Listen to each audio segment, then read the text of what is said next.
시간 우리 믿음의 고백을 들음으로 말씀 앞에 나가도록 하겠습니다. 하나님 나를 사랑하신다. 하나님 내 인생의 크고 비밀한 계획을 가지고 계신다. 하나님은 오늘도 나와 동행하셔서 그 계획을 이루어 주신다. 아멘. 그렇게 될 줄로 믿습니다. 아멘. 성경이 말하는 사람의 정체성의 본질은 무엇일까요? 이 사람의 정체성과 관련해서 가장 먼저 떠오르는 단어는 아마도 하나님의 형상이라는 단어가 아닐까 싶습니다. 하나님께서 다른 모든 피조물과 달리 사람에게 하나님의 형상을 부여해 주셨기 때문입니다. 그리고 하나님의 형상을 가지고 있는 사람이 하는 가장 독특한 행동이 선택하는 행동입니다. 하나님은 사람이 자기 인생에 관련된 모든 것들을 스스로 선택하여 결정하게 하셨으며 심지어 창조주 하나님에 대한 믿음을 가질 것인가 말 것인가도 사람으로 선택하게 하셨습니다. 이것이 인간의 실존입니다. 그리고 이 인간의 실존을 가장 명확하게 보이는 상징물이 동상 중앙에 있었던 선악과입니다. 그러니까 선악과는 에덴 동산에 있었던 많은 나무 중에 한 그루라기보다는 사람의 실존을 그대로 보여주는 거예요. 사람은 선택하는 존재이다. 그리고 이 선택에서 가장 중요한 부분은 갈등입니다. 어떤 선택도 쉽지는 않잖아요. 이것을 하게 되면 이것을 놓쳐야 되고 이것을 놓치면 이것을 잡아야 되는 이런 갈등의 상황이 벌어지고, 이런 갈등이 벌어지는 가장 근본적인 이유는 하나님께서 한 존재를 허용하셨기 때문입니다. 에덴 동산에 놀랍게도 마귀도 함께 존재하고 있었기 때문입니다.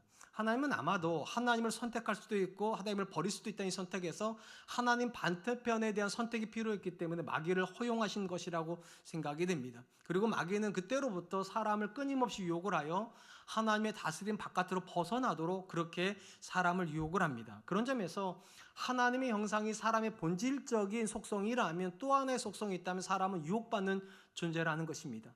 이 땅에 사는 사람들 중에 유혹이 없는 사람들은 없습니다. 물론 모든 걸 다 유혹을 받지는 않아요. 어떤 사람은 돈의 유혹을 받고 명예의 유혹받는 사람도 있고 권력의 유혹을 받는 사람도 있고 심지어 성적인 유혹을 받는 사람도 있지만 정도의 차이가 있을 뿐 우리는 다 유혹을 받습니다. 이런 인간의 실존 앞에서 과연 우리는 이 유혹의 상황에서 어떤 선택을 해야 되는가에 대한 말씀이 오늘 본문의 말씀이라고 생각이 됩니다. 오늘 우리가 살펴보게 될 주기도문 내용은 우리와 관련된 세 번째 강구로 죄의 유혹 앞에서 우리는 어떻게 우리를 보호할 것인가, 예수님이 이렇게 말씀하십니다. 13절 상반절입니다. 우리를 시험에 들게 하지 마시옵고 다만 악에서 구하시옵소서. 지난 시간에도 말씀드렸듯이 거듭난 성도는 더 이상 죄의 유혹을 안 받는 존재가 아니라 동일하게 죄의 유혹을 받지만 반복, 습관, 의지적으로 죄를 짓지 않기 위해서 괴로워하며 몸부림치는 존재라고 말씀을 드렸습니다. 그리고 이렇게 몸부림치기 때문에 하는 대표적인 행동이 시험에 들지 않기 위해서 기도하는 것입니다. 특별히 이 본문에서 우리가 주목할 만한 것은 예수님께서 사용하고 계신 이 시험이라고 하는 단어입니다. 헬라어로 페이라스모스라는 단어인데 우리 단어로는 시험이라고 번역이 되지만 영어로는 두 단어로 번역이 가능합니다. 하나는 테스트라는 단어와 또 하나는 템프테이션이라고 번역이 됩니다. 둘 다 우리는 시험이라고 그렇게 읽는 것이죠. 그런데 대부분의 영어 성경을 보면 이 페이라스모스를 템프테이션으로 읽습니다. 번역을 했다는 거죠. 왜 그렇게 하는가 하면 헬라어 원문이 이런 식으로 번역이 되기 때문입니다. 우리를 페이라스모스로 끌어들이지 마시옵고, 일반적으로 뭔가로 끌어들인다는 건 좋은 거로 끌어들인다고 말을 하죠. 그건 이끈다고 말을 하죠. 끌어들인다고 하는 개념은 밑으로 잡아당긴다, 수렁으로 잡아당긴다 이런 의미를 가지고 있기 때문에 유혹한다는 말이 더 정확해 보이기 때문에 유혹이라는 단어를 쓰고 있는 것입니다. 우리가 시험과 관련해서 먼저 기억할 것은 하나님의 시험과 마귀의 시험은 구별이 필요하다는 것입니다. 성경이 하나님에 대해서 우리에게 많은 것을 가르치는데 그 중에 하나가 하나님이 우리에게 관심이 있으시다는 것입니다. 하나님이 이 땅에 70억의 인구가 있다고 해서 우리를 70억 분의 한 존재로 생각하는 것이 아니라 마치 이 땅에 저와 여러분만 존재하는 것처럼 우리 삶에 깊이 관여하시고 그리고 들여다보시죠. 이 하나님께서 우리 인생을 들여다보시는 가장 궁극적인 목적은 딱 하나입니다. 믿음을 세워주시기 위해서. 그러니까 우리 인생에 일어나는 모든 일들은 하나님이 하시는 일이고 그 모든 일의 목적은 믿음을 세워주시는 것입니다. 그리고 믿음을 세워주시기 위해서 하나님이 하시는 대표적인 행동 중에 하나가 시험하시는 것입니다. 그러나 하나님이 하시는 시험과 마귀의 시험은 근본적으로 다른 목적을 지향하고 있다는 것도 기억할 필요가 있습니다. F.B. 마이어 목사님이란 분이 하나님의 시험과 마귀의 시험을 이렇게 대비하여 정의하였습니다. 하나님은 우리를 시험하실 때 하늘로 끌어올리는 시험을 하시고 사탄은 우리를 시험하되 아래로 끌어내리려고 한다. 참 멋있는 표현이에요. 하나님은 우리를 시험하시는데 끌어올리려고, 더 존귀케 하려고 시험을 하고, 마귀는 우리를 끌어내리려고, 더 나쁘게 만들게 하려고 시험을 한다는 것입니다. 하나님께서 성도를 시험한다는 개념에서 우리에게 가장 먼저 떠오르는 그림은 아브라함의 그림일 겁니다. 아브라함에게 하나님께서 이삭을 주시고 그가 어느 정도 장성했을 때 갑자기 하나님께서 이삭을 번제로 드리라 그렇게 명령을 하십니다. 우리는 이런 아브라함의 이야기를 읽을 때 하나님이 아브라함을 유혹했다 이렇게 읽지 않아요. 오히려 하나님이 아브라함을 시험했다 이렇게 읽습니다. 왜 유혹이란 표현을 쓰지 않는가? 하나님께서 아브라함에게 믿음을 빼앗으려고 하시는 시험이 아니기 때문이에요. 오히려 그에게 믿음을 견고하게 하여 그를 믿음의 조상으로 세우시기 위해서 최종 관문에 그를 세우셨기 때문에 이거를 테스트라고 읽지 템프테이션으로 읽지도 않습니다. 심지어 성경을 보면 하나님께서 이 시험을 계획하시되 아브라함에게 주시고자 하는 복도 함께 계획했다는 사실을 알게 됩니다. 하나님께서 그에게 이렇게 말씀하시죠. 창세기 22장 17절입니다. 내가 내게 큰 복을 주고 내 씨가 크게 번성하여 하늘의 별과 같고 바닷가의 모래와 같게 하리니 내 씨가 그 대적의 성문을 차지하리라. 하나님은 아브라함을 끌어올리기 위해서 테스트하신 것이지 그를 끄집어내리기 위해서 유혹하신 것은 아닙니다. 당연히 예수님께서 우리를 시험에 들지 않기를 위해서 기도한다 할 때 이 시험은 하나님의 시험은 아닙니다. 우리는 하나님의 시험을 거부할 수가 없어요. 하나님이 작정하고 선한 계획을 가지고 하시는 시험은 선택의 여지가 없기 때문입니다. 반드시 그 시험에는 우리가 들어가야 됩니다. 그러니까 상대적으로 예수님께서 빠져야 된다, 빠지면 안 된다고 말하는 시험은 하나님의 시험은 아닌 거죠. 마귀의 시험입니다. 마귀는 우리를 끊임없이 유혹을 하여 무너뜨리려고 하는데 거기로부터 우리를 지켜주시기를 위해서 기도해야 된다 이렇게 말씀하시는 것입니다. 자, 이렇다면 우리에겐 두 종류의 시험이 있습니다. 하나님의 시험이 있고 마귀에게 시험이 있습니다. 그러면 이 두 종류의 시험은 우리 눈에 확연하게 구별이 될까요? 딱 보자마자 이건 하나님 주신 시험이다. 이건 보자마자 마귀가 주는 시험입니다. 어떻게 생각하세요? 예를 들면 한 사람이 성공합니다. 이 성공은 하나님의 테스트일까요? 마귀의 테스트일까요? 한 사람이 유명해집니다. 이건 하나님의 시험일까요? 마귀의 시험일까요?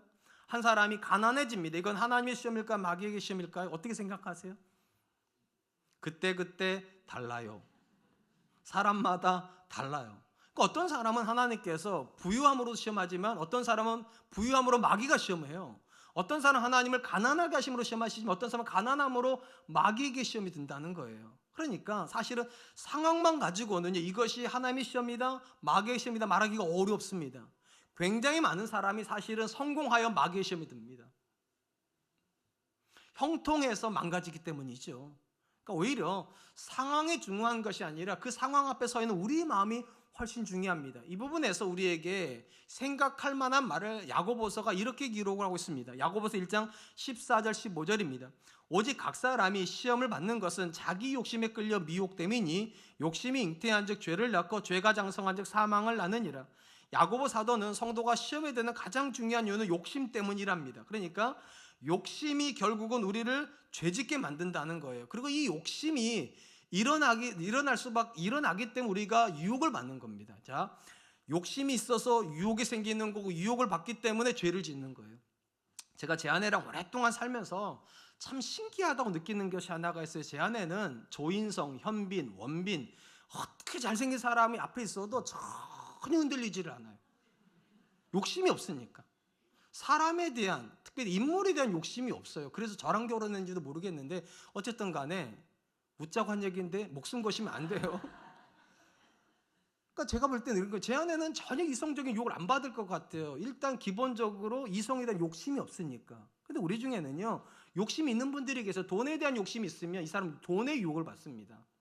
권력에 대한 욕심을 가지고 있으면 이 사람은 권력의 유혹을 받고요. 성적인 욕심이 있으면 성에 대한 유혹을 반드시 받게 되어 있어요. 그러니까 한 존재가 내가 지금 시험 들고 있다 할 때 이것이 하나님의 시험인가 아니면 마귀의 시험인가 하느냐 가장 간단해. 내 마음을 들여다보고 내 마음 안에 욕심이 있다면 의심의 의지 없이 이건 마귀의 시험입니다. 근데 상대적으로 내 마음에 감사가 있습니까?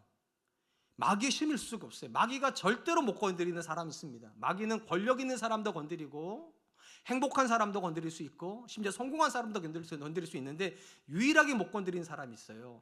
감사한 사람이요. 배우자에 대해서 감사한 사람은요, 어떤 사람을 갖다 놔도 비교 안 해요.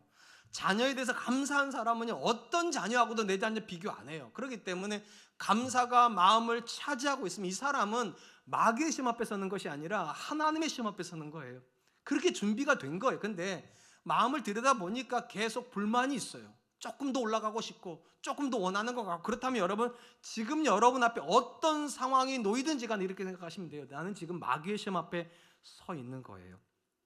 우리가 성경에서 만나게 된 하나님은 어떤 하나님이십니까? 반드시 기억하세요. 약한 자를 시험하지 않으시는 하나님이십니다. 성경 어디에도 하나님께서 믿음이 연약한 자를 시험하지 않으세요. 아브라함에 대한 이야기를 다시 생각해 보죠. 하나님께서 아브라함을 75세 만나자마자 그에게 아들을 주시고, 그리고 나서 어느 정도 시간 지난 다음에 아들을 달라 하셨다면 아브라함은 시험에 들었을 거예요. 근데 하나님께서 아브라함을 어떻게 하셨습니까? 30년 가까이 그와 동행하시고 나서 그에게 아들을 주세요. 그리고 또 10여 년 가까이 동행해 주심으로 하나님께서 아브라함의 확신을 먼저 주세요. 믿음의 확신을 주시고 나서 그를 시험하세요.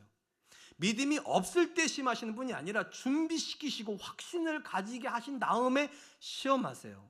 그러니까 여러분이 연약할 때 받는 시험은 하나님의 시험일 수가 없습니다. 하나님의 시험에는 기본 전제가 있어요. 확신을 먼저 주세요. 준비시키는 과정이 있다는 거예요. 그래서 바울 사도가 썼던 멋있는 표현이 있어요. 감당할 시험밖에는 너에게 당한 것이 없다. 왜냐? 하나님이 준비시켜 놓으시고 준비됐지? 이제 시험 본다. 이러신다는 거예요. 근데 마귀는 정반대로 합니다. 우리가 준비되어 있지 않을 때만 시험합니다. 내가 연약할 때, 약할 때 시험 받습니까? 그건 마귀 시험이에요. 예수님께서 40일 동안 금식하여 배가 고프실 때 뭐로 시험합니까? 돌로 떡을 만들려고 하잖아요. 이건 견디기가 어려운 거죠. 배가 고픈 사람한테 음식으로 시험해요. 마귀의 시험이에요. 다윗 성공하여서 마음에 여유가 생겼을 때 그때 시험해버려요. 긴장할 때 시험했다면 이겨냈을 텐데 여유가 생기고 나태해지니까 성적인 시험이 확 들어와 버립니다. 베드로 평안할 때 시험했다면 그건 예수님 절대로 부정 안 했을 거예요. 근데 긴박한 상황, 군인들 앞에 서 있어야 되고 그것 때문에 목숨이 들 것 같은 그런 위급한 상황에서 두려움을 느낄 때 예수님을 부인하라고 시험해버립니다. 마귀의 시험이에요. 그런 점에서 여러분, 감사함으로 우리 마음을 채우고 있는 동안에는 우리는 하나님의 연단을 경험하고 있는 거예요. 그 사람은 시험에 들지 않아요. 마귀의 시험에.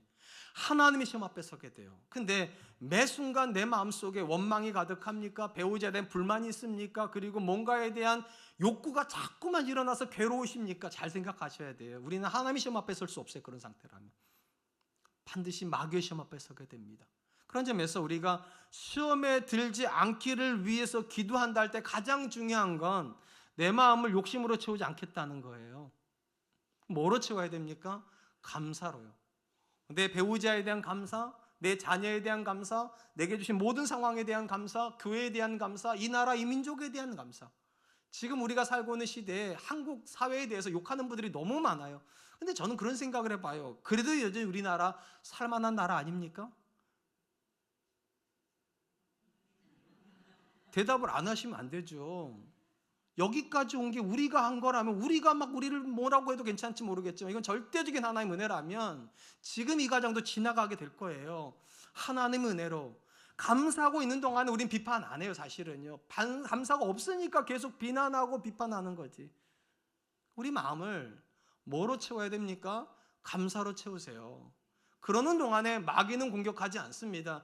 그러는 동안에 하나님이 나를 더 존귀케 하기 위해서 하나님의 시험에 들어갈 수 있어도 이 시험에도 선한 계획이기 때문에 믿음으로 들어가는 거예요. 사랑하는 성도 여러분, 성도가 만나는 시험은 딱 두 가지밖에 없어요. 하나님 주신 시험 아니면 마귀가 주는 시험입니다. 여기서 중요한 거, 하나님 주시는 시험은 피할 수 없습니다. 아무리 여러분이 하나님께 하나님 나 시험하지 마세요 이래도 하나님 시험하세요. 이거는 피하는 거 아니에요. 믿음으로 들어가요. 그런데 한 가지는 분명합니다. 마귀의 시험은 피할 수 있습니다. 그러니까 시험이 들지 않기 위해서 기도하라는 거예요. 그럼 마귀가 주는 시험 어떻게 피합니까? 감사함으로요. 모든 게 좋아서 감사한 사람은 없어요. 하나님의 선하심을 믿기 때문에 감사하는 거예요. 내 배우자 안에 하나님 일하신 걸 믿기 때문에, 내 자녀 안에 하나님 일하고 계신 걸 믿기 때문에, 이 나라 역사 속에 하나님 일하신 걸 믿기 때문에 감사하고, 그런 사람은 마귀의 시험에 들어가지 않습니다. 저는 우리 사랑과 은혜교회 성도님들이 이번 한 주간도 감사할 일이 얼마나 많겠습니까? 많은 하나님을 믿으심으로 감사할 수 있기를 주님의 이름으로 축복합니다. 본문에서 우리가 두 번째로 생각해 보아야 될 것은 성도는 마귀의 시험에 대해서 경각심을 가지고 살아야 된다는 것입니다.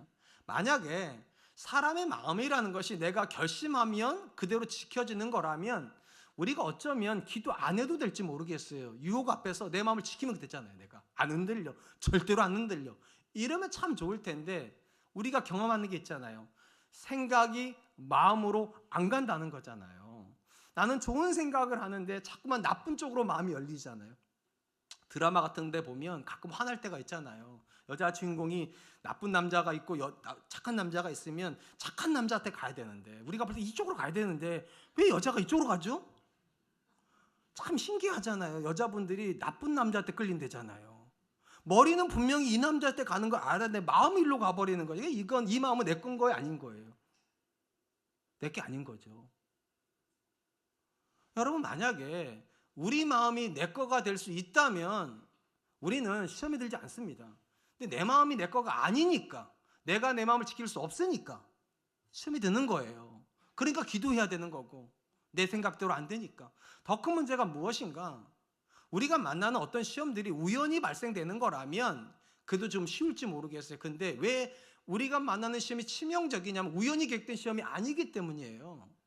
우리가 계획한 건 아닌지 모르겠지만 오랜 시간 동안 마귀가 우리를 관찰하고 무엇이 이 사람이 연약한 부인지를 보고 거기다가 덫을 치는 거기 때문에 내 의지와 상관없이 걸려들고 못 이겨요. 나를 관찰한 마귀가 하는 시험인데 내가 어떻게 이기냐고요. 나를 언제 공격하면 가장 좋을지를 알고 공격하는데 내가 어떻게 피하냐고요. 그래서 예수님 말씀하세요. 시험에 들지 않게 하옵시고 다만 악에서 구하옵소서. 이게 어떤 의미인가 하면 이 본문에 나오는 악이란 단어는요, 두 가지로 번역이 돼요. 중성명사로 번역할 때는 악이라고, 오늘 보면 악이라고 번역이 되지만 남성명사로 번역하면 악한 자란 뜻으로 번역이 돼요. 무슨 말인가 하면 여러분, 우리 앞에 죄가 있다고 해서 우리가 죄 짓진 않잖아요. 근데 왜 죄 짓습니까? 그 죄를 가지고 나를 유혹한 악한 자가 있으니까. 그러니까 예수님은 기본적으로 우리가 우리로 존재하기가 어렵다고 말하는 거예요. 왜냐하면 우리는 매 순간 나를 흔드는 존재 앞에 서 있으니까.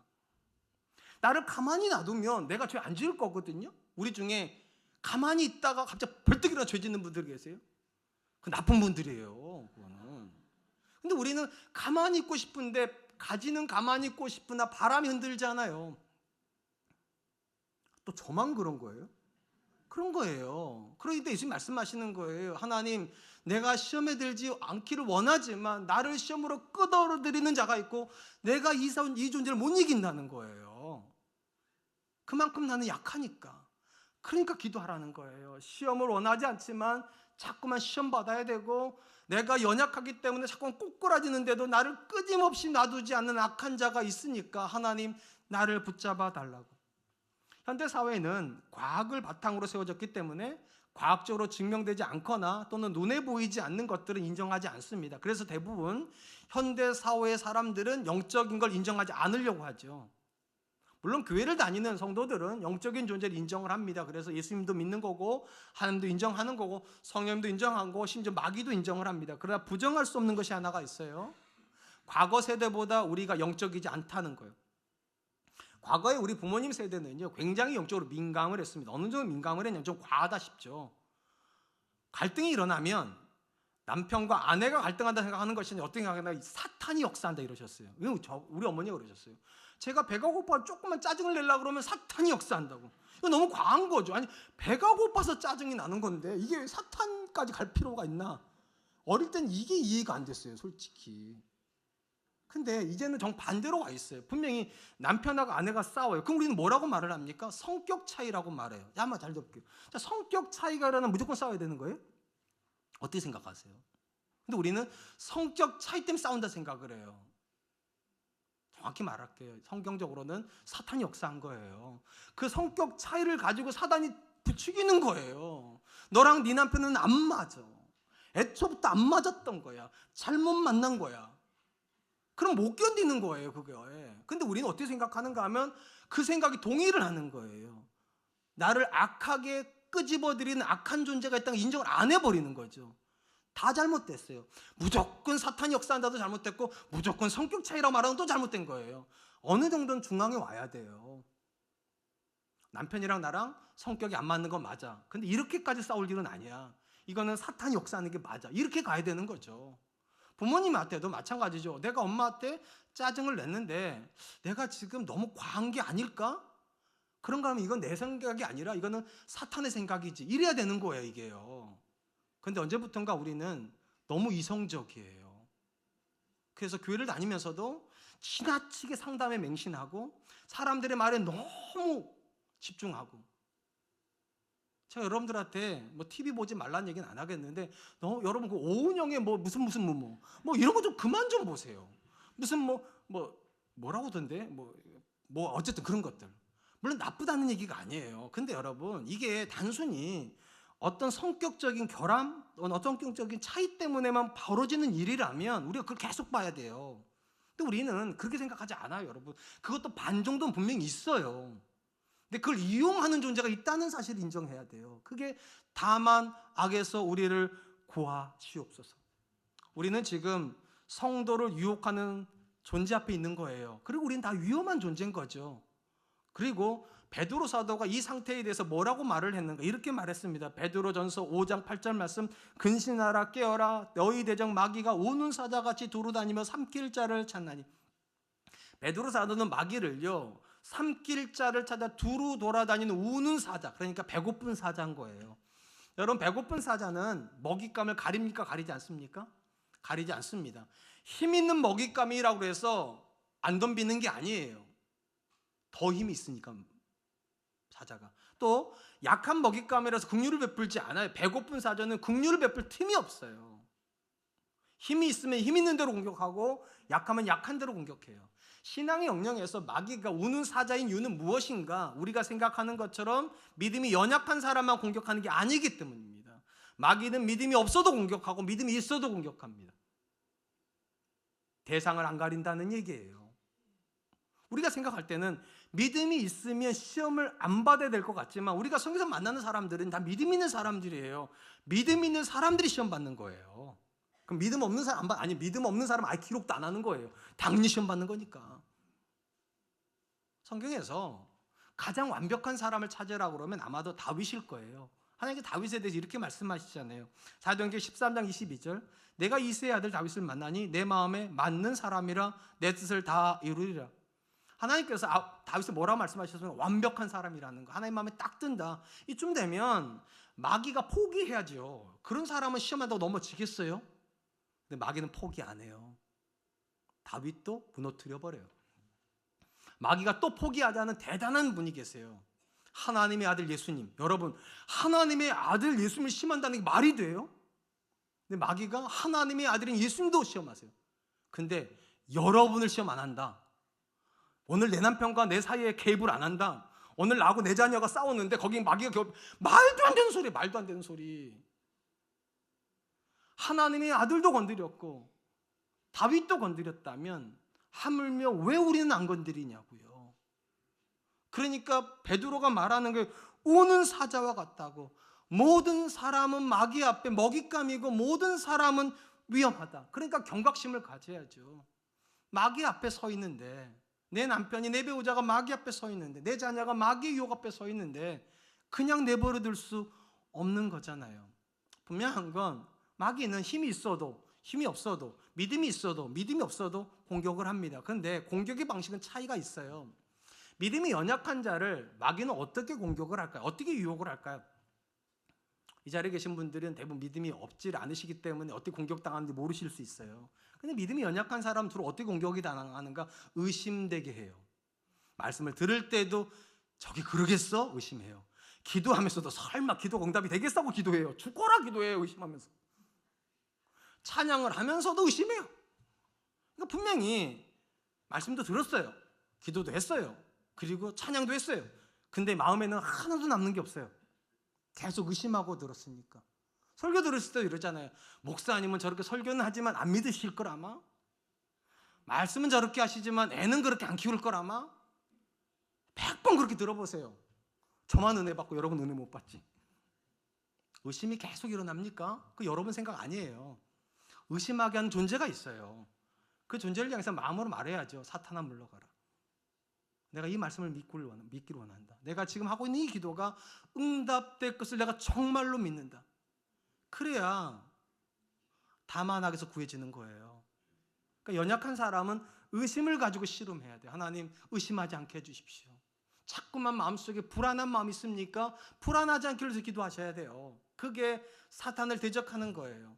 상대적으로 믿음이 온전한 사람도 공격을 당합니다. 어떻게 공격을 당하는가? 정반대로 공격을 당해요. 끊임없이 격려해 줍니다. 너 같은 사람 없다고. 너 진짜 믿음 좋다고. 마음속에 막 으쌰으쌰 해요. 나 같은 사람이 없는 것 같아요. 그러다 보니 어떤 생각이 보는가? 내가 없으면 안 될 것 같아요. 우리 집에 내가 없으면 다 망할 것 같아요. 내 아내도 형편없는 것 같고 내 자식도 형편없는 것 같고 내가 우리 집을 다 빠뜨리고 있는 것 같아요. 우리 교회도 나 없으면 안 될 것 같아요. 이러다 보니까 어느 순간 되면은요, 이 사람은 다른 사람의 말을 안 듣습니다. 자기가 이미 가장 최고치에 와 있어요. 그리고 목사들을 판단하기 시작하고 설교를 판단하기 시작하고 그리고 다른 사람이랑 자꾸만 비교하기 시작해요. 이 사람 나쁜 사람 아니에요. 정말 대단한 사람이기 때문에 그러는 거예요. 대단한 사람인데 지나치게 자기의 에고가 높아진 거죠. 이제 어느 순간 되니까 남편은 아내가 하찮아 보이고 아내는 남편이 별 볼 일 없어 보이고 부모는 자식이 형편없어 보이고 자녀는 부모가 너무나도 미약해 보여요. 우리 부모가 좀 더 성공했으면 좋겠다. 이런 생각이 들어요. 시험에 든 거예요. 시험에 든 거예요. 여러분, 사실 우리는 빛이 아니에요. 빛 안에 있는 존재지. 빛 안에 있다 보니까 마치 내가 빛나는 줄 착각하는 거예요. 하나님께서 그 빛을 거둬주시면 바로 아는 것이 내가 아무것도 아니구나. 그래서 바울 사도가 뭐라고 말했습니까? 내가 아니요 하나님의 은혜로라. 내가 대단한 것 같아도 마귀가 끊임없이 너 없으면 안 돼. 네가 대단해. 네가 목소리 내야 돼. 네가 해야 돼. 다른 사람은 다 형편없어. 이럴 때 마귀를 향해서 탄탄한 물러가라고서 한 말이에요. 내가 아니요 하나님의 은혜로라. 혹시 이 자리에 계신 분들 중에 남편이, 아내가, 자녀가, 부모가 하찮게 여겨지는 분들이 계십니까? 시험 드신 거예요. 여러분이 대단한 거 절대로 아니에요. 시험 드신 거예요. 남편은 남편 자체로 존중받아야 되고 아내는 아내 자체로 사랑받아야 되고 자녀는 자녀 자체로 귀하게 여겨져야 되는 게 맞아요. 부모는 부모 자체로 경외의 대상이, 공경의 대상이 되는 게 맞아요. 근데 내가 뭐라고 그렇게 판단하고 마음으로 정죄하고 입으로 화내고 관계 깨뜨리고 그리고 한다는 소리가 다 당신 때문이야. 시험 든 거예요. 그리고 시험하는 존재가 있어요. 다만 악한 자에게서 건져 주십시오. 사랑하는 성도 여러분, 아무리 강한 군대도요, 싸우려고 준비하고 있는 군대와 싸우는 건 힘듭니다. 그러나 아무리 강력한 무기를 가지고 있어도 싸우려고 하는 의지가 없는 군대는 쉽게 무너집니다. 우리의 대적은 우리랑 싸우려고 해요. 지금 우는 사자와 같이 나 삼키려고, 어떻게 해서든 넘어뜨리려고. 자, 그럼 나는 어떻게 하냐는 거예요. 나는. 그게 예수님이 하신 말씀이에요. 악한 자에게서 건져주시기 위해서 기도하라고. 분명히 나랑 싸우려고 하고 나를 무너뜨리려고 하는 존재가 있는데 나 무너뜨려도 괜찮다고 가만히 있겠냐는 거예요. 매 순간 경각심을 가져야죠. 하나님, 내가 내 아내에게, 내가 내 배우자에게, 내가 내 자녀에게 망가지는 모습 보이지 않게 해주십시오. 평생을 신앙 안에서 한결같은 모습을 보일 수 있도록 도와주시고 시간 속에서 성숙되어지게 해주시고 믿음의 선한 분이 될 수 있도록 하나님, 오늘도 내 생각과 싸우게 해주시고 오늘도 내 유혹받는 모든 상황 앞에서 내 믿음을 지킬 수 있도록 좀 도와주십시오. 그러니까 우리의 기도는요, 전투적이어야 되고 매 순간이 위기라고 인식해야 되죠. 그러지 않고서는 시험에 이길 수 있는 사람은 없습니다. 그런 점에서 저와 여러분들이 오늘도 영적으로 깨어 있기를 주님의 이름으로 축복합니다. 마지막으로 우리를 시험하는 영적인 사탄의 유혹 앞에서 성도가 할 수 있는 최선이 무엇인가에 대한 이야기를 좀 해보려고 합니다. 여러분, 마귀가 우리를 공격하려고 합니다. 아니, 공격합니다. 여기서 우리가 할 수 있는 최선이 뭘까요? 그게 오늘 본 말씀하신 기도예요. 시험에 들지 않기를 악한 자에게서 우리를 건져주시길 위해서 기도하는 거예요. 우리가 지난 시간에 예수님께서 제자들에 대한 이야기를 예수님께서 제자들에게 했던 이야기 일부를 들려드린 부분이 있는데 제자들이 얼마나 연약한가에 대한 이야기를 그걸 풀 센텐스로 제가 다시 읽어드릴게요. 마태복음 26장 41절입니다. 시험에 들지 않게 깨어 기도하라. 마음에는 원이로되 육신이 약하다. 여기 중요한 표현. 시험에 들지 않게 깨어 기도하라. 이 말을 뒤집어 놓고 보면 기도하지 않으면 뭐 한다는 겁니까? 시험에 든다는 거예요. 왜냐하면 더 강력한 존재가 계속 잡아 당기는데 내가 어떻게 버티냐는 거예요. 더 강력한 존재 위에서 잡아 당겨줘야 내가 안 떨려가지. 그러니까 기도하지 않는다는 것은 시험에 빠져들겠다는 거고, 시험에 빠져들면 답이 없는 거예요. 못 이겨요. 더 강한 존재가 나를 유혹하는 것이기 때문에 우리가 이 말씀, 마음은 원이로 돼 육신이 연약하다라고 하는 이 말씀을 이해하려면 이 겟세마네 동산의 바로 직전에 어떤 사건이 있었는지를 알 필요가 있습니다. 겟세마네 동산에 가기 전에 예수님과 제자들은 어디 있었을까요? 그게 우리가 아는 것처럼 최후의 만찬의 자리에 앉아 있었습니다. 흔히 마가의 다락방이라 알려져 있는 그 자리에서 예수님과 제자들은 마지막 만찬을 하셨어요. 그리고 그 모든 만찬을 마치신 다음에 예수님께서 청천벌력 같은 선언을 하세요. 오늘 너희가 나를 버릴 거라고. 오늘 밤 안에 너희 모두가 나를 버리고 떠난다. 이때 모든 제자들이 뭐라고 말했습니까? 나는 주님을 버리지 않습니다. 거기서 딱 한 명이 더 목소리를 높이죠. 베드로가 뭐라고 합니까? 모든 제자가 다 버릴지라도 나는 주와 함께 죽을 준비가 되어 있고 감옥에 갈 준비까지 되어 있다고. 분명한 건 제자들은 다 선한 뜻이 있습니다. 그래서 예수님 말씀하시는 마음이 원이라는 거 안다. 너희가 선한 생각을 가지고 있다는 걸 내가 안다. 근데 너희가 모르는 게 있다. 육신이 약하다. 이 얘기 하시는 거예요. 너희가 나쁜 사람이라 죄 짓는 게 아니라 너희가 연약한 자이기 때문에 죄 짓는다는 거예요. 그 사실을 인정한다면 기도하라는 거예요. 나쁜 사람은 기도 안 해요. 연약한 사람이 기도하는 거예요. 선한 생각을 지키기 위해서. 하나님이 내 안에 주신 선한 생각 분명히 있단 말이에요. 이 선한 생각을 지키기 위해서 기도해야 된다. 우리 예수님이 이 말씀을 묵상하다 보면 이런 생각이 들어요. 우리가 선한 생각을 하고 있기 때문에 안전한 것은 아니라는 거예요. 어떻게 생각하세요? 여러분, 내가 좋은 생각을 하면 안전할까요? 자, 우리가 예배 시간 드릴 때마다, 예배할 때마다 여러분 나쁜 생각하는 분들이 얼마나 있을까? 자, 말씀 드릴 때 이 말씀 끝나고 나면 가서 사기쳐야지. 뭐 그런 분들 계세요? 기도하다가 이 기도만 끝나고 나가면 가가지고 등쳐 먹어야지. 그 다음에 찬양 부르고 나서 나가 사람 죽여야지. 뭐 이런 생각하는 분들이 계세요? 없어요. 말씀 듣고 기도하고 찬양 듣는 동안에는 선한 생각합니다. 그래, 내가 오늘은 저 말씀대로 한번 살아봐야 되겠다. 내가 하나님께 주신 선한 뜻을 따라 한번 열심히 살아봐야 되겠다. 근데 문제는 무엇인가?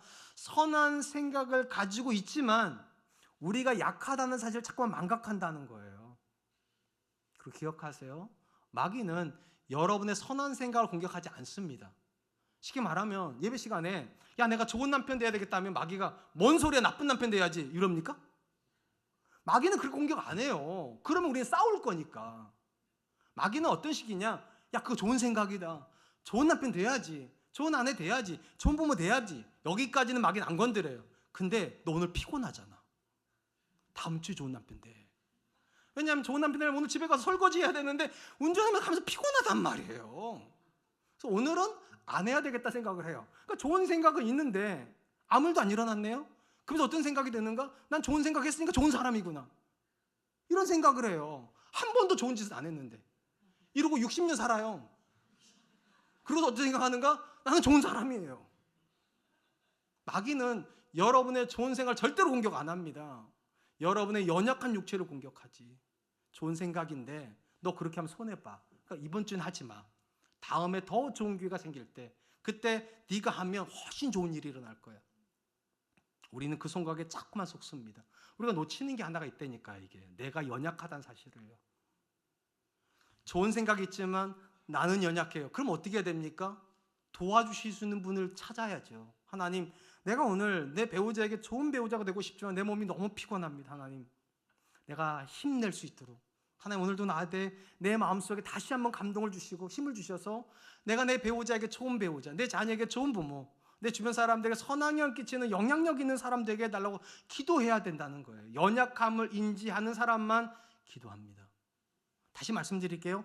겟세마네 오기 이전까지 예수님도 제자도 선한 생각을 가지고 왔어요. 나쁜 생각을 가지고 그 자리에 오지 않았어요. 근데 겟세마네에 도착하는 순간부터 전혀 다른 길로 가기 시작합니다. 예수님은 선한 생각을 갖지만 자기가 연약하다는 걸 알기 때문에 땀방울에 핏방울에 3번 기도하세요. 연약하기 때문에 하신 기도예요. 상대적으로 제자들은 좋은 생각만 붙잡고 잠들어 버려요. 연약함을 놓쳐요. 그리고 전혀 다른 결론 앞에 서게 돼요. 예수님은 연약하시지만 십자가 앞으로 나가십니다. 좋은 생각이 결론을 맺은 거예요. 제자들은 좋은 생각을 가지고 왔지만 기도라는 통로를 통해서 힘을 얻지 못하잖아요. 어떻게 합니까? 예수님 말씀하신 대로 모든 좋은 생각 버리고 도망쳐 버립니다. 좋은 사람이 왜 나쁜 결론을 맞을까요? 예수 믿는 사람인데 왜 좋은 생각을 매 순간 하는데 왜 내 삶에는 선한 열매가 안 맺어질까요? 답은 간단해요. 여러분이 연약하기 때문에요. 저는 좋은 남편 되고 싶습니다. 근데 제 아내가 안 도와줘요. 왜냐하면 자꾸만 내가 듣기 싫은 소리를 해요. 어떻게 생각하세요? 제 생각이 지금 맞아요? 나는 좋은 남편 되고 싶은데 제 아내가 자꾸 듣기 싫은 소리를 해요. 그래서 난 좋은 남편 못 돼요. 어떻게 생각하세요? 이게 반은 맞고 반은 틀린 거예요, 사실은요. 사실은 이게 맞는 거죠. 하나님, 내가 좋은 생각을 하는데 제 아내가 하는 말이 나한테 너무 상처가 됩니다. 사실은 제 아내가 나쁜 말 하는 게 아니에요. 근데 이상하게 나는 그 소리가 너무 불편해요. 그럼 제가 나쁜 거예요? 아니죠. 약한 거죠. 여러분이 하는 말 때문에 여러분 남편이 자꾸 화가 내요. 그럼 여러분 남편이 나쁜 사람이에요? 아니죠. 약한 거죠. 여러분의 자녀가 여러분에게 사사건건 덤벼요. 그럼 그 자녀는 나쁜 거예요? 약한 거죠. 사춘기니까. 사춘기니까. 여러분의 아내가 40대 후반에서 50대 중반에 있으면 지금 갱년기예요. 갱년기는 나쁜 게 아니래요. 약한 거지. 이게 굉장히 중요하다니까. 여러분, 나쁘면 기도할 필요 없어요. 여러분 남편 애초부터 나빠요. 그러니까 포기하세요. 여러분 아내가 나빠요. 애초부터 포기하세요. 자녀가 애초부터 포기하세요. 근데 우린 다 알아요. 나쁘지 않아요. 다만 약할 뿐이에요. 그럼 기도하세요. 하나님, 내가 내 아내가 듣는 그 말에 내가 상처받지 않게 하시든지, 아니면 내 아내가 그 말을 안 하게 하시든지. 오늘 보면 참 신기하게도 제 아내가 그 말을 안 하고 있거나 내가 그 말을 들어도 괜찮아요. 상황은 아무것도 안 바뀌었는데 괜찮아졌어요. 누가 하신 일입니까? 하나님 하신 거예요. 잊지 마세요. 여러분을 시험하는 존재만 있는 게 아니에요. 도와주시는 분이 계세요. 이 도와주시는 분을 붙잡는 걸 우리는 기도라고 말하는 거예요. 그리고 이 붙잡는 사람은 어떤 사람인가? 내가 약하다는 걸 아는 사람이에요. 좋은 생각은 있지만 안 된다고 괴로워하는 사람이에요. 그리고 하나님이 내게 능력 주시면 감당할 수 있어요. 그러니까 시험에 들지 않고 악으로부터 건져주시기 위해서 기도한다는 건 하나님 붙잡는다는 거예요. 사랑하는 성도 여러분, 바울 사도가 했던 가장 위대한 고백 중에 하나가 내게 능력 주시는 자에서 내가 모든 걸 할 수 있다, 이 고백이에요. 근데 굉장히 많은 성도들이 오해를 해요. 바울 사도가 말하는 내게 능력 주시는 모든 걸 할 수 있다, 이 모든 것이 성공 또는 굉장한 위대한 업적이라고 생각하지만 문맥상에서 가장 중요한 개념은 어떤 상황에서도 시험에 들지 않는다는 거예요. 사실은 하나님이 붙잡아 주시니까 성공에도 시험 들지 않고, 가난에도 시험 들지 않고, 건강에도 시험 들지 않고, 병들어도 시험 들지 않아요. 그러니까 신앙이 가장 건강하다는 거는요, 뭔가 좋은 일이 일어나고 있다는 게 아니에요. 한결같다는 거예요. 늘 감사할 수 있고 모든 상황 앞에서 흔들리지 않으면서 하나님 붙잡을 수 있다면 이게 시험에 들지 않는 거겠죠. 그리고 그걸 누가 한다고요? 내게 능력 주시는 분이요. 내가 그렇게 하는 게 아니라 오늘도 하나님이 나를 붙잡아 주실 거니까 내가 그렇게 할 수 있다. 그러므로 여러분을 시험하는 마귀만 있다고 생각하지 마세요. 내게 능력 주시는 하나님이 계시다는 거 잊지 마시고 그 하나님을 붙잡는 걸 우리는 기도라고 말하는 겁니다. 이번 한 주간도 기도로 하나님 붙잡을 수 있기를 주님의 이름으로 축복합니다. 이제 말씀을 맺으려고 합니다. 예수님은 시험에 들지 않기 위해서 기도하라고 말씀하셨고 우리는 세 가지로 살펴보았습니다. 첫 번째, 하나님의 시험과 마귀의 시험은 구별이 돼야 됩니다. 마귀의 시험은 우리 욕심을 기초로 일어납니다. 그러니까 욕심이 있으면 마귀의 시험 앞에 서는 거예요. 상대적으로 감사가 있다면 하나님의 시험 앞에 서게 돼요. 감사로 채우세요. 두 번째, 우리는 매 순간 위험합니다. 왜냐? 마귀가 우는 사자와 같이 우리를 삼키려고 하기 때문에. 그렇다면 어떻게 해야 됩니까? 깨어 있어야 돼요. 나도 경각심을 가져야 돼요. 매 순간이 위험하니까. 마지막 세 번째, 약하다는 걸 인정하세요. 약해야지만 할 수 있는 것이 있어요. 내게 능력 주시는 분을 찾습니다. 그리고 내게 능력 주시는 분 안에 계신 분은 어떤 상황에서도 시험에 들지 않을 줄로 믿습니다. 저는 이번 한 주간 저와 여러분들이 그러실 수 있기를 주님의 이름으로 축복합니다. 시간 주신 말씀을 기억하면서 세 가지로 해서 같이 한번 기도하죠. 첫 번째, 하나님, 내가 마귀의 시험 앞에 서지 않기 위하여 내 마음을 욕심이 아니라 감사로 채우는 사람 되게 하여 주십시오. 두 번째, 내가 늘 마귀의 시험 앞에 놓여 있다는 걸 인식하게 하여 주시고 영적으로 깨어있게 하여 주시고 마귀를 대적하는 사람 되게 해 주십시오. 성격 차이 아닙니다. 어떤 상황 때문이 아닙니다. 마귀가 있기 때문에 내가 더 화를 내는 것이고 내가 더 갈등하는 것이기 때문에 하나님, 마귀를 대적하는 사람 되게 해주시고, 마지막 세 번째, 마귀만 있는 것이 아니라 나를 도우신 하나님도 있음을 인정하게 하여 주시고 하나님 능력을 구하는 사람 되게 하여 주시옵소서. 우리 같이 한번만 기도합니다. 기도하겠습니다.